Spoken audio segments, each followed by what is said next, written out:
to infinity and beyond. On the DisKingdom Gaming Podcast. In this episode, we're going to be talking about some of the recent additions to Marvel Heroes Omega, including the Age of Apocalypse event that's taking place, and including the character packs that came up there. I'm also going to run a little bit about Black Bolt for this one as well. This one launched just over a week ago. Unfortunately, I was literally flying out the morning that this event came in, so I only got to play it for a couple hours last night after I got back.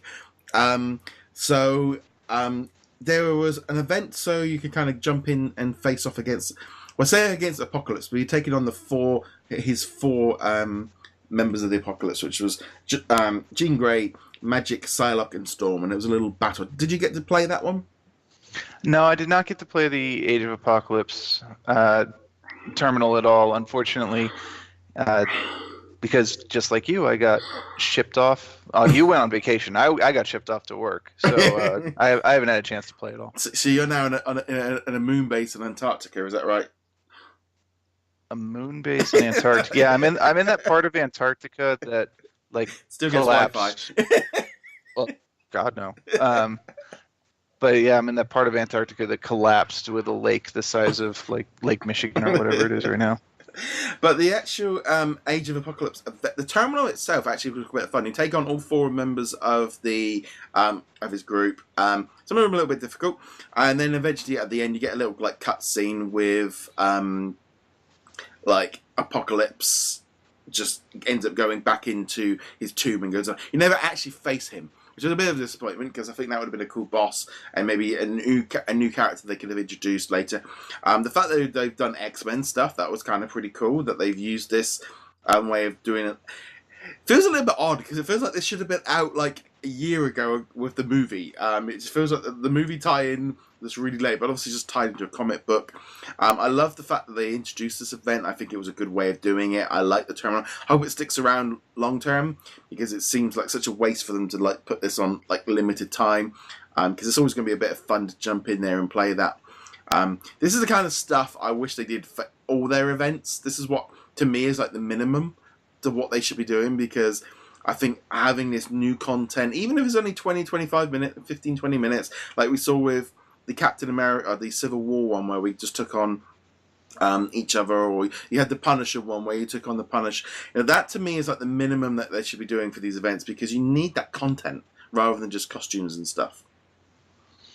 Yeah, this is something that they've been building up to for a number of years with the PC version. Obviously, that's been the biggest complaint in the PC version is the lack of content. But if they're already developing these new terminals that didn't exist before, then that's a good sign for gamers. I do wish that this had launched concurrently on both the PC and the consoles. I think that was a little bit of a kick it to the shins to PC players, but that's because they're still doing the Omega transition over there. The PC. I mean, that's supposed to be taking place in November.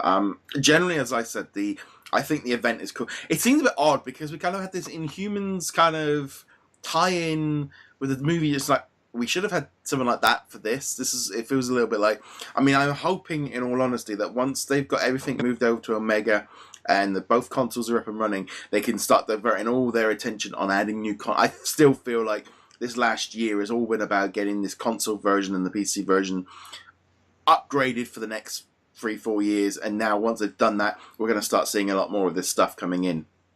I would definitely take issue with calling this an upgrade. But everything they've done has been to consoleize the game, which is not a bad thing inherently.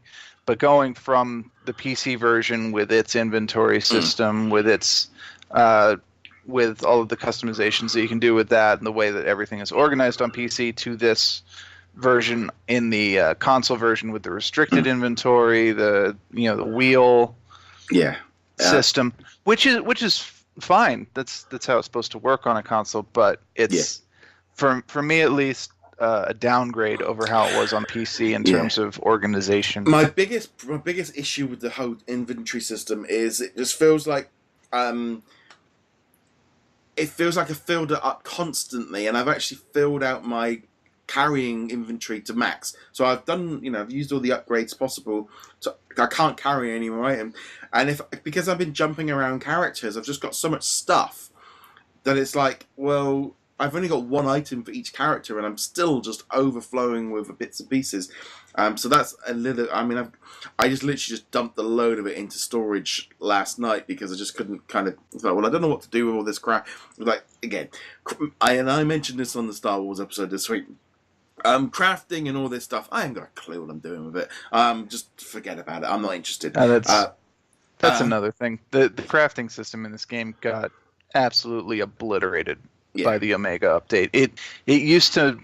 It wasn't a great system to begin with, but at least it made sense. This current system is ridiculously stupid, and it's designed specifically to destroy your inventory. Yeah, and it's just from my point of view, it's like, does it affect how these characters attack and hit and run? No, then it doesn't. I'm not interested. But on that note, I'm just going to obviously there was a pack that did get released. It was a limited time only. That this pack, it wasn't cheap. It was about £54. I think it was about $70, $80. Included in that, you got 4 characters. You've got Jean Grey, Magic, Psylocke, and Storm, all with their Omega Pristine unlocks. You also got their enchanted event costumes. Here's the good one. You did get 8,000 Gs. And then you got 10 combination boosts. You also got tended to get loads of like little got lots of boxes, Eternity Splinters. But this actual pack, it's a bit of an odd one because the characters themselves, the costumes, I'm not really familiar with them. The costumes are a bit odd because they don't really look like how I'm used to seeing them. I did find the whole thing I did actually end up having to Google how do you do the because I got the character, brought it up, and like, well, I'm supposed to be already like at a super powered version of this character, but I'm at level 1. What am I doing? I thought I was supposed to like speed fast past everything, and I had to go and find on Google that I had to basically go into the menu and into the roster, and then like hit a button to unlock their Omega Prest, which then unlocked a load of powers, unlocked loads of boxes, and loads of extra content, loads of stuff in there. So it was a little bit like, well, why that should have been just done at a go, because it was I may be looking at these Prestige Unlock, they're expecting people just to know what to do at that point because of what it is.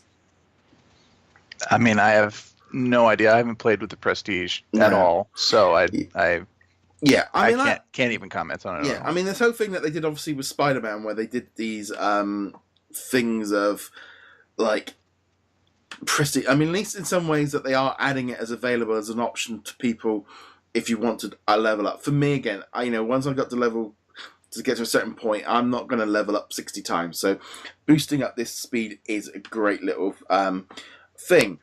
However, I don't know if this is the right way of doing it. I feel like this implementation of it, based on what I know of it, is kind of sloppy at best, cash grab at worst. So. Yeah, it's odd. I do feel like in some ways that it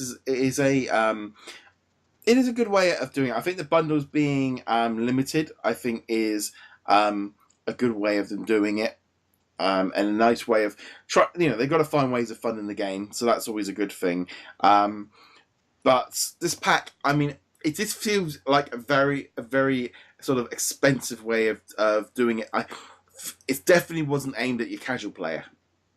No, this is definitely a dolphin or whale pack. Probably more of a whale pack than anything else. Yeah, so. The only good thing is, in some ways, that I do think the fact that you get the 8,000 Gs actually just sort of. I'm just trying to look up now on the PlayStation Store to see actually how much those Gs would have just cost on their own, because that's kind of in some ways a good way of, if you're looking at like the amount of Gs you're getting, you're buying in-game currency.